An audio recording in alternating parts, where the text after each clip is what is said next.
جناب speaker, point of order پہ بات کر رہا ہوں. میں ایک بات آپ کی نوٹس میں لانا چاہتا ہوں کہ اس سے پہلے جب وزیر اعظم پاکستان 2 سال پہلے یہاں تشریف لائے تو یہاں لیڈر آف دی ہاؤس نے بھی بات کی، لیڈر آف دی اپوزیشن نے بھی بات کی، اور ایک جماعت کے سربراہ نے بھی بات کی. یہ ایک روایت ہمارے سامنے ہے اور آج اس روایت کو میں پوری امید رکھتا ہوں آپ سے کہ آپ اس کو آگے چلائیں گے. جتنے اس ہاؤس میں پارٹی ہیڈز ہیں ان کو بات کرنے کا موقع دیا جائے گا. میں پھر آپ سے عرض کر رہا ہوں کہ اگر ان کو بات کرنے کا موقع نہیں دیا جائے گا، ہم وزیر اعظم پاکستان کا مکمل احترام کرتے ہیں، لیکن یہ یاد رکھیں اگر ہم جن لوگوں نے یہ ملک آزاد کروایا، جنہوں نے یہ حکومت بنائی، جنہوں نے یہ اسمبلی بنائی بچائی، جب آپ ماشاء اللہ کا ساتھ دے رہے تھے ہم اس اسمبلی کے لیے جدوجہد کر رہے تھے. ایک اور بات سن لیں میری جناب اسپیکر، ایک بات میری سن لیں. میں آپ سے عرض کرتا ہوں آج جب ہم اس ہاؤس میں بیٹھے ہوئے ہیں ایک نئی صورتحال ہے. یہاں ایسے لوگ بھی بیٹھے ہوئے ہیں جو مجیب الرحمان کو، شیخ مجیب الرحمان کو محب وطن سمجھتے ہیں، اور ایسے لوگ بھی بیٹھے ہوئے ہیں شیخ ہم کہتے ہیں، اور ایسے لوگ بھی بیٹھے ہوئے ہیں جو آج بھی قائد اعظم کے ویژن پہ یقین رکھتے ہیں، جو آج بھی سردار محمد ابراہیم خان کی جدوجہد پہ یقین رکھتے ہیں، جو سردار عبدالقیوم خان کی جدوجہد پہ یقین رکھتے ہیں، جو کے ایچ خورشید کی جدوجہد پہ یقین رکھتے ہیں. میں آپ سے عرض کرتا ہوں اگر ہم نہیں بات کریں گے تو یہاں کوئی بھی نہیں بات کرے گا. یہ یاد رکھیں آپ، یہ نہیں چلے گا. یہ لوگ جو آپ کے ساتھ بیٹھے ہوئے ہیں مختلف جماعتوں سے یہاں آتے ہیں، مختلف ان کا کوئی نظریہ نہیں. جناب میری بات تو سن لینا. آپ نے ایک پوائنٹ ریز کیا تو میں اس پہ مجھے جواب تو دینے دینا. آپ نے پوائنٹ ریز کیا کہ مختلف سربراہان کو موقع دیا جائے، ٹھیک ہے. آپ نے ایک نئی روایت قائم کرنا چاہتے ہیں تو چلیں 3 منٹ کے لیے بات کریں تاکہ اس کے بعد نہیں پہلے نہیں بنی تھی، لیکن آپ نے سجیسٹ کیا آپ بات کر لیں. آپ بات کر لیں. آپ خالد صاحب آپ بات کر لیں. جب میاں نواز شریف صاحب بحثیت پرائم منسٹر ساؤتھ چلو بات ہو گئی نا، میں نے اجازت دے دی. پوائنٹ ویل ٹیکن، سردار عتیق احمد خان پوائنٹ ٹیکن صاحب آف کر لیا میں نے. جی ہے یا نہیں ہے، لیکن میں نے خالد صاحب کی بات ایک نئی روایت کو جو آگے بڑھانے پر جو آپ نے پیش رفت کی ہے میں اس کو اپریشیٹ کرتا ہوں. پھر میں آپ سے یہ عرض کرتا ہوں کہ جناب جس اسمبلی میں آج وزیر اعظم پاکستان آئے ہیں، اس اسمبلی کا، اس سارے نظام کا ایک پس منظر ہے.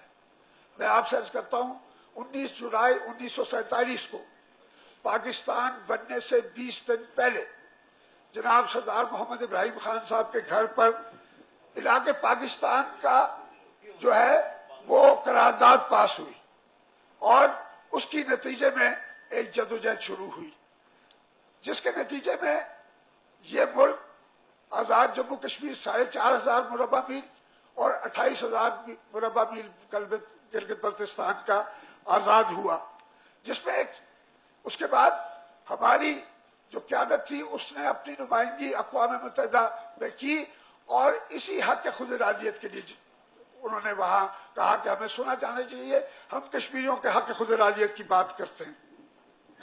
اور انہوں نے اقوام متحدہ میں یہ کہا کہ 20,000 کی فوج ہم نے کھڑی کی ہے.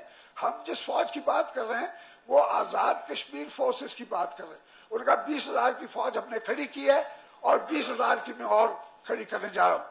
اور انہوں نے کہا کہ اس فوج کا حصہ قبائلی بھی ہے، اس فوج کا حصہ امریکن بھی ہیں، اس فوج کا حصہ فن لینڈ سے باشندے بھی ہیں. تو میں آپ سے عرض کرتا ہوں وہ جو ہماری جدوجہد تھی وہ مسلمانوں کے حق خود ارادیت کے لیے نہیں تھی، وہ تمام کشمیری جو کشمیر میں رہتے ہیں چاہے کسی مذہب سے تعلق رکھتے ہیں ان کے حق خود ارادیت کے لیے جدوجہد تھی، چاہے وہ سکھ تھا، چاہے وہ عیسائی تھا، چاہے وہ ہندو تھا، چاہے وہ بدھ تھا. تو میں آپ سے عرض کرتا ہوں کہ آج جب ہم اس ہاؤس میں آج آئے ہیں اور وزیر اعظم پاکستان یہاں ہمارے درمیان موجود ہے، مجھے افسوس یہ ہے کہ پچھلی دفعہ وزیر اعظم پاکستان کسی وجہ سے اس ہاؤس میں نہیں آئے، نہیں تو وہ آتے ان کے سامنے زیادہ کھل کر بات ہوتی، کیونکہ انہوں نے اس سے سال پہلے جو فیصلے کیے تھے ہم اس حوالے سے بات کرتے. آج ہم اس کو نہیں چھیڑنا چاہتے. لیکن میں آپ سے عرض کرتا ہوں کہ آج اس جماعت کے لیڈر وہ یہ کہتے ہیں کہ مجیب الرحمان محب وطن تھا، اس کے ساتھ اس ملک میں جاتے وہ اکثریت تھی، وہ اکثریت میں تھے اور وہ محب وطن تھا. تو میں آپ سے عرض کرتا ہوں وہ آدمی تھا جس نے قائد اعظم کی پہلے دورے پر مشرقی پاکستان میں اس نے زبان کے مسئلے پر اس نے احتجاج کیا. اس نے بنگلہ دیش کی جو بنیاد ہے وہ 1948 میں رکھ دی. وہ آج آپ کے لیے محب وطن ہے. وہ آج آپ اس کی مثال دے کر آپ ایک پاکستان بنانا چاہتے ہیں. ہمارے وزیر اعظم کہتے ہیں کہ یہ پاکستان میرے لیے قابل قبول نہیں ہے، میں سوچوں گا کہ کس پاکستان کا ساتھ دوں. یہ اس پاکستان کا ساتھ دیں گے جو مجیب الرحمان کے پیروکار آگے چل کے بنائیں گے. کبھی ہم یہ بات قابل قبول نہیں. میں آپ سے عرض کرتا ہوں یہ خطہ ہم نے آزاد کروایا، ہم نے اس میں نظام بنایا. میں پھر آپ سے عرض کرتا ہوں کہ اگر قائد اعظم کے ویژن سے ہٹ کے کوئی بات ہوگی وہ ہمارے لیے قطعاً قابل قبول نہیں ہوگی. ہم نے اگر ڈوگرا کو اس خطے سے نکالا ہے تو ہم پاکستان میں غلط سوچ کے لوگوں کو بھی اس خطے سے نکال سکتے ہیں. میں اس لیے کہتا ہوں کہ بات جو ہے وہ ہماری سننی پڑے گی. اور اس کے بعد میں آپ سے عرض کرتا ہوں کہ آج 5 فروری کا دن جو ہے وہ سچ بولنے کا دن ہے. ہم نے آپ کو سچ بتا دیا ہے کہ ہمارے لیے قطعاً شیخ مجیب الرحمان کے پیروکاروں کے لیے کوئی گنجائش نہیں ہے. آپ اس چیز کا جواب دیں. ہم یہ وزیر اعظم پاکستان جو یہاں ہمارے درمیان تشریف فرما ہے، ہم یہ کہیں گے کہ یہ بڑا سیریس ایشو ہے. اس وقت اس چیز کو سامنے رکھ کر آپ اس چیز کا جواب دیں اور پھر ہم دیکھیں گے کہ ہم آپ کی بات کو کس حد تک قبول کرتے ہیں. ہم پھر آپ سے کرتے ہیں اظہار یکجہتی صرف یہ ایک فارمیلٹی نہیں ہے جو مکمل کرنے کے لیے ہم یہاں ہیں. ہم یقیناً یہاں ایک دوسرے سے بات کرنے آئے، ہم ایک ڈیبیٹ کرنے آئے اور اس ڈیبیٹ کو ہم نے یہاں آپ کو بتایا ہے کہ یہ قطعاً ہمارے لیے قابل قبول نہیں ہے. آپ کو اس چیز کا جواب دینا پڑے گا، تب ہم اس بات کو آگے انشاءاللہ چلائیں گے. جی عبد الماجد خان صاحب.